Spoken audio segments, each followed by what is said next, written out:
Okey, Assalamualaikum warahmatullahi wabarakatuh.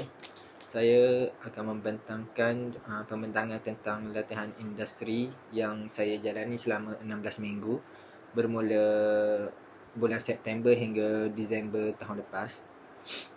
Saya akan mulakannya. Okey, berkaitan dengan pengenalan diri, nama saya Syed Naqib Naimi bin Syed Abu Bakar. Nombor metrik AA180096. Umur 20 tahun. Institusi atau tempat pengajian ialah Universiti Tun Hussein On Malaysia. Kursus yang saya ambil ialah diploma dalam kejuruteraan elektrik. Berkaitan dengan profil syarikat, nama syarikat yang di mana menjadi syarikat yang saya melakukan program latihan industri ialah Fajar Yusof Electromechanical Engineering. Alamat syarikat tersebut ialah Lot 2375 Kenerak Jaya, Jalan Hospitality 17,000 Pasir Mas, Kelantan. Nombor telefon 017947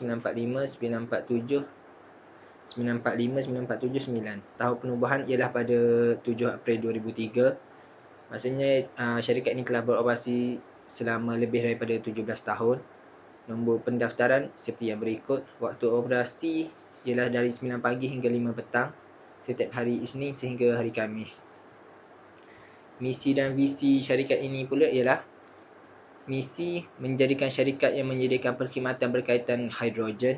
Visi pula ialah menjadi pembekal peranti tenaga yang boleh diperbaharui. Ini adalah carta organisasi syarikat tersebut. Tetapi tidak berapa jelas, saya akan sertakan dalam report latihan industri. Jadi puan atau tuan boleh lihat carta tersebut dalam report. Seterusnya ialah bidang kerja dan aktiviti syarikat yang syarikat lakukan. Antaranya ialah terdapat 4 ya: pembaikian, pemasangan, pembinaan dan penyelenggaraan.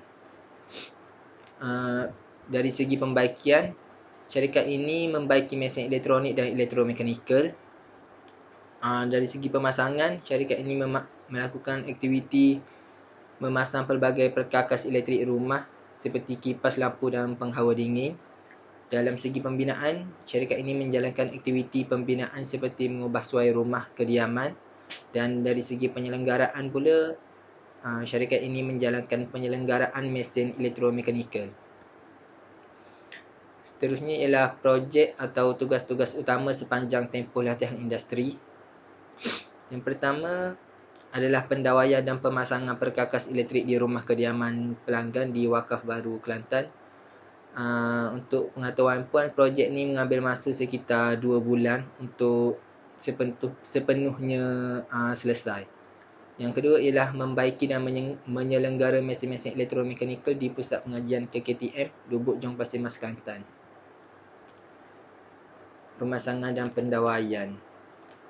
Proses pemasangan dan pendawaian di projek kami di Wakaf Baru tersebut adalah seperti berikut, iaitu memasang lampu dan kipas, memasang dan menyambung wayar, memasang palam soket atau soket outlet, menyambung perkakas elektrik dengan MCB.